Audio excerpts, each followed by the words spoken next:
Bonjour, mon nom est Maître Yves Gelliqueur. Bienvenue dans cette capsule Condo légal traitant de la fraude en copropriété. Vous êtes peut-être administrateur, copropriétaire ou gestionnaire de copropriété. Vous pensez que la fraude, ça n'arrive que pour les autres. Et vous trompez-vous. La fraude est un risque réel en copropriété divise. Elle est souvent insidieuse et commise par des personnes en apparence dignes de confiance.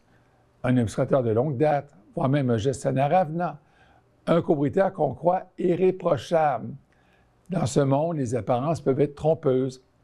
Et justement, pour éviter de tomber dans le piège, il faut savoir ce que la fraude en copropriété et comment s'en prévenir. La fraude peut prendre plusieurs visages. D'abord, les détournements de fonds. Un administrateur qui falsifie les signatures. Un gestionnaire qui paye des fournisseurs fictifs. Au pire encore, qui dépose des charges communes dans son propre compte bancaire. Ensuite, il y a des commissions occultes, des fournisseurs qui versent des ristournes en échange de contrats. On parle alors de favoritisme, de choix de soumissionnaires douteux au détriment du meilleur rapport qualité-prix.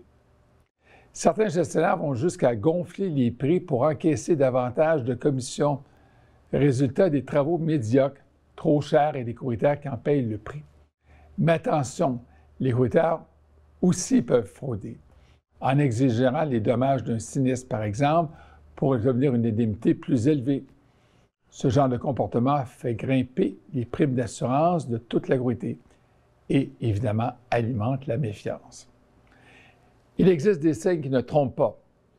Un administrateur qui tarde à produire les états financiers, un gestionnaire qui refuse de déléguer des fournisseurs inhabituels payés à des montants disproportionnés, des transferts bancaires flous, ou même un style de vie qui ne correspond pas aux revenus déclarés.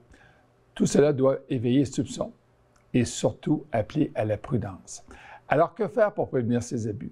D'abord, bien choisir des administrateurs et gestionnaires, vérifier les antécédents judiciaires, consulter les primitifs de cours disponibles au palais de justice ou en ligne. Ne jamais nommer à la légère quelqu'un qui gère des dizaines et des centaines de milliers de dollars. Ensuite, s'assurer que le gestionnaire soit membre d'un ordre professionnel. Pensons notamment à l'Ordre des administrateurs agréés du Québec ou l'Ordre des comptables agréés.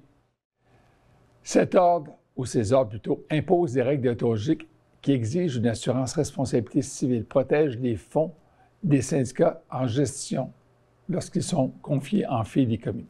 Et surtout, instaurer un code d'éthique et de déontologie.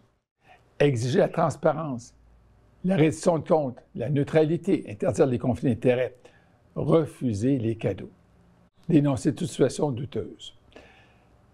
La fraude en copropriété peut coûter très cher, non seulement en argent, mais aussi en confiance, en crédibilité, en cohésion collective.